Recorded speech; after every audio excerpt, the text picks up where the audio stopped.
Hello guys. तो आप सब ने paranormal activities in my house के चौथे पार्ट में सुना कि प्रोफेसर अर्जुन आकाश की मदद करने के लिए तैयार हो गए थे और उन्होंने मनीषा के शरीर से उस शैतान की आत्मा को निकालने की तैयारी शुरू कर दी थी। तो क्या उनकी ये पहली कोशिश उन्हें कामयाबी की तरफ ले जाएगी या उनकी पहली कोशिश ही होगी पिछले 2 बाबाओं की तरह आखिरी कोशिश? आइए साथ जानते हैं इस एपिसोड में। प्रोफेसर ने आकाश से बोला, now you sit and watch, कुछ रिएक्ट मत करना, किसी भी कंडीशन में नहीं। अब हम मनीषा से कुछ बात करेंगे। आकाश चुपचाप एक कॉर्नर पे पड़े स्टूल पर बैठ गया। प्रोफेसर ने मनीषा से बात करना शुरू किया। मनीषा डियर, मैं प्रोफेसर अर्जुन हूँ। वैसे तो फिज़िक्स में पीएचडी किया है, पर 1 साल पहले वाइफ के मरने के बाद पैरानॉर्मल में इंटरेस्ट जागा। रिसर्च शुरू किया जो आज भी जारी है। मैं ना तो कोई बाबा हूँ और ना ही कोई ओझा। कोई प्रोफेशनल ट्रेनिंग भी नहीं लिया मैंने गोस्ट हंटिंग का जो सीखा एक्सपीरियंस से सीखा। मैं जो सवाल करूँगा उसका सही जवाब देना होगा तुमको, ओके? मनीषा ने बस हाँ में सिर हिला दिया। तुमको बचपन में कोई सुपर नेचुरल फीलिंग आई? प्रोफेसर साहब ने पूछा। मनीषा ने नाम में सिर हिला दिया। क्या तुमको कभी इंटरेस्ट रहा भूत प्रेत वगैरह में? प्रोफेसर साहब ने अगला सवाल किया और मनीषा ने फिर से नाम में सिर हिला दिया। पहली बार तुमको कब लगा कि कोई एनर्जी है तुम्हारे आसपास? प्रोफेसर का अगला सवाल था। मैंने एक वीडियो डाला था सर इंस्टाग्राम पर, उसमें मुझे मेरे सिर पर एक शैडो दिखाई दी थी। मनीषा बहुत ताकत लगा के बोल पा रही थी। क्या वो वीडियो मैं देख सकता हूँ? प्रोफेसर ने कहा। सर वीडियो है मेरे पास, मैं आपको दे दूंगा, आकाश बीच में बोला। ओके, तो मनीषा कौन है वो? प्रोफेसर ने पूछा। आई डोंट नो सर, बस मुझे इतना पता है कि वह बस हवस का पुजारी है, मनीषा बोली। तुमको क्या फील होता है? प्रोफेसर ने आगे पूछा। ऐसा जैसे किसी ने बिना इजाज़त मुझसे रिलेशन बनाए हो, वह भी दिन में सैकड़ों बार, मनीषा बताते हुए रोने लगी थी। मेरे ना चाहते हुए भी मैं वह सब कुछ करती हूँ जो वह मुझसे चाहता है। और कुछ जो तुम बता सकती हो? प्रोफेसर ने कहा। मुझे एक आवाज़ हमेशा आती है, चॉप योर हेड, मनीषा बोली। सर रूम टेम्परेचर डाउन हो रहा है और ईएमएफ पर भी रीडिंग आ रही है, आयुष बोला। तभी एक कैमरे में फ्लैश चमका और बीच में रखा रिसीवर बीप की आवाज़ निकालने लगा। मनीषा जो अब तक सिर झुकाए कमजोर सी बैठी थी, किसी बिगड़े शेर की तरह गुर्राने लगी। Nihal, record and each and every moment, सारी आवाज़ें भी रिकॉर्ड करना, प्रोफेसर साहब चिल्लाए। प्रोफेसर अर्जुन, तेरी बीवी कैंसर से मरी और मरने के बाद भी तेरे पास चाय पीने आती रही। तेरा रिकॉर्डिंग किया गया था ना, तो दोनों चाय तो खुद पीता दिखा। पागल बोल, तुझको यूनिवर्सिटी से निकाल दिया। अब तो प्रेतों का सच साबित करने की जी तोड़ मेहनत कर रहा है, मनीषा अचानक से बदली आवाज़ में बोली। वो पति, यह मुझे भगाकर तेरी मदद करने नहीं, खुद पर लगा पागलपन का इल्ज़ाम हटाने आया है। कमरे में एक पल के लिए सन्नाटा हुआ। आकाश ने प्रोफेसर साहब के चेहरे पर कुछ घबराहट के भाव देखे, पर कुछ बोला नहीं। प्रोफेसर साहब कुछ संभल कर बोले, कौन है तू और क्या चाहता है? मनीषा ने कोई जवाब नहीं दिया और प्रोफेसर के मुंह पर थूक दिया। मुंह पर लगा थूक साफ करते हुए अर्जुन बोला, कौन हो तुम और क्या चाहते हो? साफ साफ बताओ मुझे। प्रोफेसर, मेरा तुम्हारा कोई झगड़ा नहीं है, मैं तुझे नहीं जानता, पहली बार मिला तुझसे, फिर भी बता दिया तुझको तेरे बारे में। तुझे मेरे होने का सबूत मिल गया, अब चल निकल, यहाँ से निकल। मनीषा गुर्राती हुई बोली और ज़ोर से चीखी, फिर बेहोश हो गई। आकाश, लेटा दो इसे बेड पर। निहाल, तुम सभी इक्विपमेंट्स ऐसे ही छोड़ दो, बस थर्मामीटर हटा लो। प्रोफेसर साहब ने अपने सहयोगियों को आदेश दिया और बाहर निकल आए। आकाश भी प्रोफेसर साहब के पीछे पीछे बाहर आ गया। सर, क्या वह सच कह रहा था? आकाश ने प्रोफेसर से सवाल किया। आकाश, आया तो मैं यही सोच कर था कि रिकॉर्ड्स लेकर आज ही लौट जाऊंगा, पर वह जो बोला अब उसके बाद नहीं। इतना बोल प्रोफेसर साहब ने जेब में से एक कागज़ निकाल कर फाड़ा और आकाश के हाथ पर रख दिया। आकाश ने देखा तो आज ही रात की फ़्लाइट की 3 टिकट थी, दिल्ली टू चेन्नई। मेरी वाइफ मरने के बाद भी चाय पीने आती थी। मैंने सबको बताया तो उन्हें लगा मैं झूठ बोल रहा हूँ, इसलिए मैंने खुद बोला कि मेरा वीडियो रिकॉर्डिंग की जाए। तो उसमें देखा कि बारी बारी से मैं खुद मर्द और औरत की आवाज़ में बात कर रहा हूँ और दोनों कप से खुद ही चाय पी रहा हूँ। मेरा खुद का चैलेंज मेरी जॉब खा गया। मुझसे बोला गया कि जब तक मैं मेंटली फिट नहीं हो जाता मुझे सस्पेंड किया जाता है। मुझे 100% यकीन है कि मेरी बीवी आती थी और उसका मीडियम मैं था। स्पिरिट्स किसी न किसी को मीडियम बनाती हैं, जैसे उस प्रेत ने मनीषा को बनाया है। मैं प्रॉमिस करता हूँ जब तक मनीषा को उस जंगल से निकाल नहीं दूंगा वापस नहीं जाऊँगा। प्रोफेसर अर्जुन शर्मिंदगी से बोलते हुए चले गए। आई डोंट नो सर कि क्या बोलूँ, पर आप जाना चाहें तो मुझे कोई शिकायत नहीं है, आकाश ने कहा। नहीं आकाश, लोगों को इंसान परेशानी में डाल देते हैं, मुझे इस प्रेत ने परेशानी में डाल दिया। मैं अब यहीं रुकूंगा। स्पिरिट्स को डाउन करने के लिए उनकी पहचान करना ज़रूरी होता है। सबसे पहले हमको पता करना होगा कि वह है कौन, प्रोफेसर साहब बोले। आकाश ने पूछा, पर वह बताएगा क्या? I really don't know, but Manisha को बचाने के लिए उसकी पहचान ढूंढनी ही पड़ेगी, प्रोफेसर साहब बोले और अपने कमरे की तरफ बढ़ गए। आकाश वहीं खड़ा रहा। दिन के 11 बजे प्रोफेसर साहब अपने कमरे से जैसे ही निकले, आकाश को ठीक उसी जगह बैठा पाया जहां उसे छोड़ कर गए हुए थे। आकाश, आई एम सो सॉरी, मैंने भरोसा तोड़ा तुम्हारा, पर मैं अब तुम्हारे साथ हूँ। आयुष और निहाल को वापस जाने को बोल दिया है, पर मैं नहीं जाऊँगा, प्रोफेसर बोले।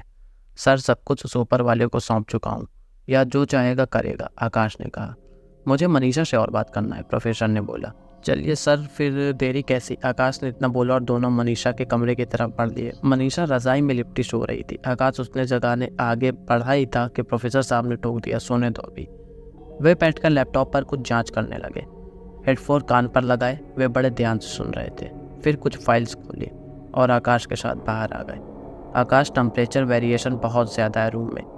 एक वॉइस कॉन्टीन्यूअस आई है, जैसा मनीषा बोली थी, चॉप योर हेड। एक बात समझ नहीं आ रही कि वह मनीषा को रखना चाहता है या मारना चाहता है। Let's interrogate in this evening again, professor साहब बोले। आकाश जाकर मनीषा के पास बैठ गया। मनीषा की भारी सांसें माहौल को गर्म कर रही थी। दरवाज़ा खटका। आकाश ने खोला तो उसके और मनीषा के मम्मी पापा थे। बेटा, आज सुबह सुबह हम लोग टपकेश्वर महादेव के मंदिर गए थे। ये भस्म जाकर मनीषा के माथे पर लगा दो। मनीषा की माँ आकाश के हाथ में एक पुड़िया देती हुई बोली।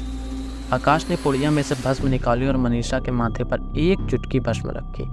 मनीषा ऐसे चीख पड़ी जैसे किसी ने कर्ब लोहा सिर पर रख दिया हो, और दोनों हाथ पांव पर किसी जानवर की तरह चलते हुई पलंग के नीचे जा छिपी। इस शोरगुल से प्रोफेसर भी वहां पहुंचे थे। उन्होंने तुरंत आकाश को रोका। आकाश, ये मत करो, नहीं तुम मनीषा की जान से हाथ धो बैठोगे। प्रोफेसर साहब जोर से चीखे, लाओ ये पुड़िया मेरे हाथ में दो। आकाश के हाथ से भस्म लेकर प्रोफेसर ने मनीषा को हाथ से पकड़कर बाहर निकाला और चिल्लाए, हे कम हेल्प मी। इसके हाथ और पैर को पकड़ कर रखो। आकाश, एक रस्सा लेकर आओ या कोई चादर, उससे इसे कुर्सी पर बांध दो। आकाश ने तुरंत बेड पर पड़ी चादर से मनीषा को कसकर कुर्सी पर बांध दिया। मनीषा जानवरों की तरह चीख रही थी। प्रोफेसर साहब ठीक सामने स्टूल पर बैठ गए। अब बता, कौन है तू? प्रोफेसर ने पूछा। हर कोई सहमा खड़ा बस देख रहा था और मनीषा हुंकारे भरी जा रही थी। प्रोफेसर ने उसके बाल पकड़े और फिर से सवाल किया, बता कौन है तू? नहीं बताऊंगा, मनीषा जोर से चीखी। बता, नहीं तो भस्म लगा दूंगा। प्रोफेसर भी उतनी ही तेज से चिल्लाई। मनीषा और जोर से गुर्राई और प्रोफेसर ने उतनी ही तेजी से बाल खींच भस्म की माथे के करीब सटा दी। बाप हूँ मैं तेरा, जो उखाड़ सके उखाड़ ले। मनीषा जोर से चीखी और बेहोश हो गई। सब खामोश बैठ गए। आपको लगता है सर ये बताएगा? आकाश ने पूछा। ये नहीं बताएगा। अगर इसने बता दिया तो इसकी आधी हार हो जाएगी, प्रोफेसर साहब बोले। फिर क्या रास्ता है हमारे पास? आकाश के पिता आगे आकर बोले, ऐसे तुम अपने बच्चों को मरते नहीं देख सकते ना। क्या कोई ऐसा है जो इस जगह की हिस्ट्री बता सके? प्रोफेसर साहब बोले।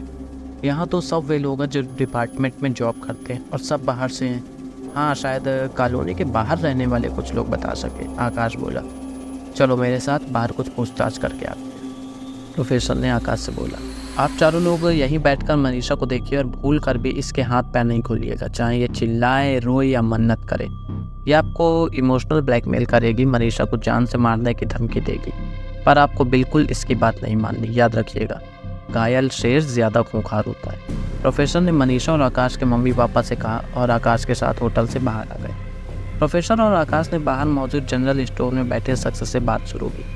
भाई साहब, ये पास वाली कॉलोनी के बड़े वाले बंगले के बारे में कुछ मालूम है क्या आपको? भैया, तुम तो वही हो ना जिसकी बीवी को शैतान ने चिपटा लिया है। विनती है आपसे, आप जाइए, हम किसी मुश्किल में नहीं फंसना चाहते। उस दुकान के मालिक ने अपनी असमर्थता जता दी। लगभग यही रिस्पांस उसको सबसे मिला। कुछ लोगों को कुछ भी मालूम नहीं था। रात तक हार कर दोनों गेस्ट हाउस वापस आ गए। अब क्या होगा सर? कोई मदद करने तक को तैयार नहीं है, आकाश बोला। लगता है यहाँ के लोगों का मॉरल मर चुका है आकाश। एक बच्ची को मरता देख लेंगे, बस अपने कंफर्ट जोन से बाहर नहीं निकलेंगे। Shame on these people. Professor साहब भी गुस्सा होते हुए बोले, चलिए सर, रात हो चुकी है, आप रेस्ट कीजिए, आकाश बोला और प्रोफेसर साहब को उनके कमरे तक छोड़कर चला गया। प्रोफेसर ने जैसे ही दरवाज़ा खोला तो आयुष और निहाल सामने बैठे थे। प्रोफेसर ने चिल्लाते हुए बोला, यू इडियट्स, तुम लोगों की तो फ्लाइट थी ना 11 बजे की दिल्ली से। Sir we are also not going, जब तक उस लड़की को बचा नहीं लेते हम लौटेंगे नहीं, आयुष बोला। यह सुनकर एक पल के लिए प्रोफेसर साहब की आंखों में आंसू आ गए। फिर संभल कर बोले, then let's save that girl. ये बोल तीनों गले लगे और सोने चले गए। सुबह प्रोफेसर आकाश के कमरे में पहुंचे। मनीषा ने कोई हरकत किया क्या रात में, प्रोफेसर ने पूछा। कुछ खास नहीं सर, आकाश बोला। तो इसे वापस बेड पर लिटा दो, बट हाथ पैर बांध कर ही रखना है, प्रोफेसर ने कहा।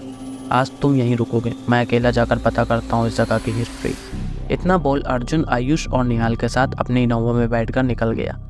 आयुष मुझे यहीं उतार दो, मैं यहाँ पूछता हूँ, और तुम दोनों भी अलग अलग जगह जाकर पता करो, प्रोफेसर ने कहा और कार रुकवा वहीं उतर गए।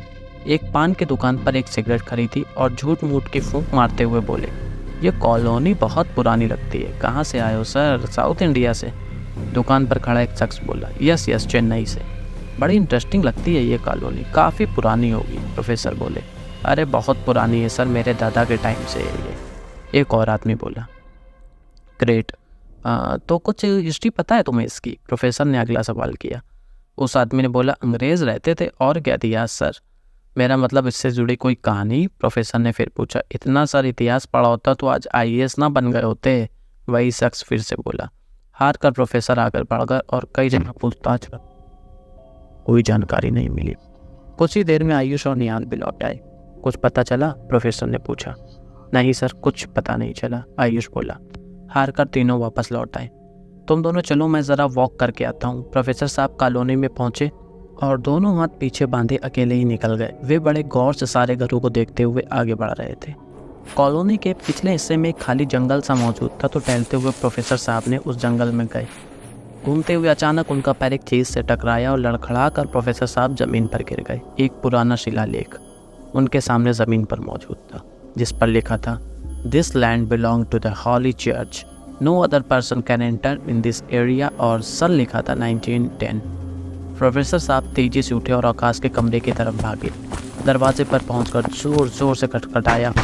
आकाश ने दरवाज़ा खुला तो हाथ पकड़कर उन्होंने आकाश को बाहर खींच लिया और बाहर ले आए।